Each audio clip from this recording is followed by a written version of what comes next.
All right, Jack. Taking a look now at your report, and I apologize for taking so long for me to get back to you, but obviously I had to. I did the ones that were turned in late. I did last, so that's part of the reason why it's so late too. So let's get right into this. Your page numbering looks good. Your heading looks good. Title looks fine. You do not need this subheading for the introduction because that's a given, so you can delete that. Let's see how you did with it. Okay, this is quite brief. Introduction is quite brief. I think you're going to probably need to add a little bit more here just to let your audience know why it's important and kind of give them an understanding of why this is an important topic to care about. Okay. This is good. However, you don't need the comma there, so you can delete that comma. All right. This paper seeks to examine some of the impacts in order to make. Okay, that's all right. Yeah, just lengthen that a little bit with some detail in the middle here um, about how it's important and stuff. All right, literature review according to this is good introduction. One thing you want to consider though is it's really best to use the hamburger method. You may want to go back and review the information about that in one of the previous uh, recent. Actually, it might have been in the editorial weeks. But you'll learn a review how to do the hamburger method, which basically boils down to having these. It just means that, like a hamburger, you have meat and two buns, right? Top bun and bottom bun. Well, the source material is considered the meat, and your voice is the buns. So you need to have a top bun, which is your voice making a point. Then you need to have the source material there to help back up that point, and then your voice comes in again describing how that works, how telling your audience what you want them to get from that, and what that actually reveals or means or whatever. So you need to have your voice come before and after each piece of source material. So it's better to start with a point that you make first rather than starting with a source citation. Okay. However, the citation there is pretty good. Good. Now here where you say you actually don't need to use his name in here because you've already used it here. Same thing with the second one here. You don't need his name here and here both. Now, you could, in this one, you could leave his name here, and in this one, just say he also describes, or he being Dr. Zhang, or her, I mean, she also describes, right? You could use she, a pronoun here if you wanted to. But you don't want to have their name in both places, just one or the other.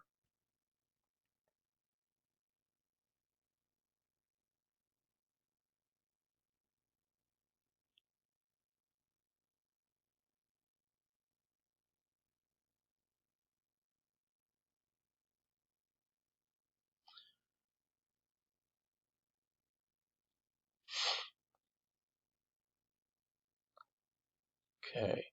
So the literature review should have quite a bit more source citations. Just, you've only got a couple up here. You should have quite a few source citations throughout here. Um, so think about what you're saying in here and whether or not it's really necessary. If it's not, you can take it out. If you feel it's necessary, you can keep it. But if you don't really, if reading it out loud and thinking about it, you might realize that some of this stuff might just not really be needed. And so you want to, because you want to really get to the meat of the matter. You want to talk about what's really important about the topic, what both sides believe and why. And that's why you'll need your source material. Okay. So that's the main reason for the literature report, is to talk about the sources and what they have to say. All right. So here,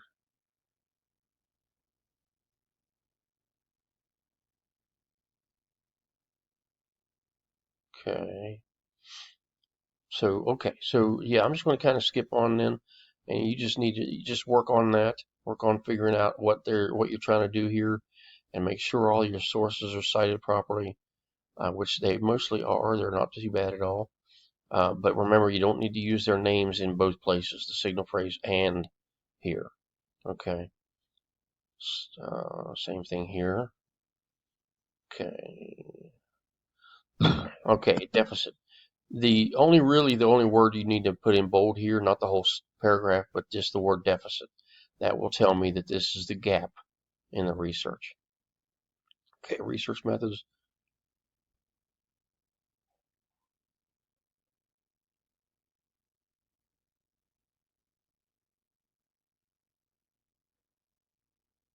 Okay, now you need to make sure because all I'm seeing in the research methods here is talk about your primary, your survey. But you also need to talk in here about, really what you should do is start by talking about what your sources, what all your sources you used, where you found them, how you evaluated them, what was your criteria to evaluate them, and all that kind of stuff.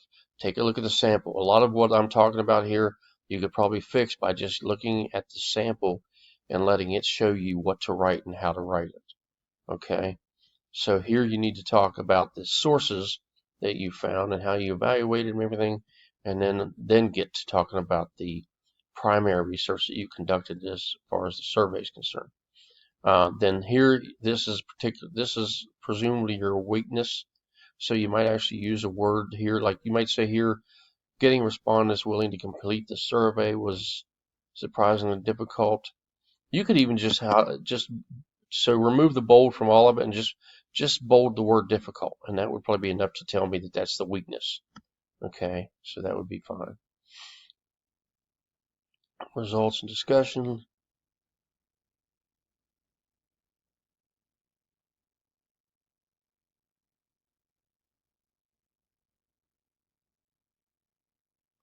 Okay, here you would introduce your source, your chart.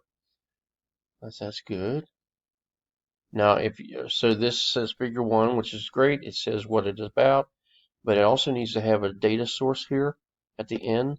So you want to add the words data, D-A-T-A, source, and then a colon, and then you want to put who created this. Now, if this came from a source, you would need a full citation, but I'm assuming that maybe this is something you created yourself.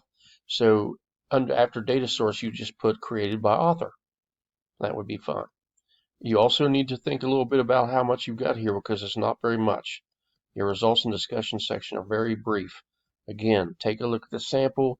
Let it guide you with the kind of things you should do in these different sections. Okay? Conclusion doesn't need to be very long. It's probably a little longer than it needs to be, but that's okay.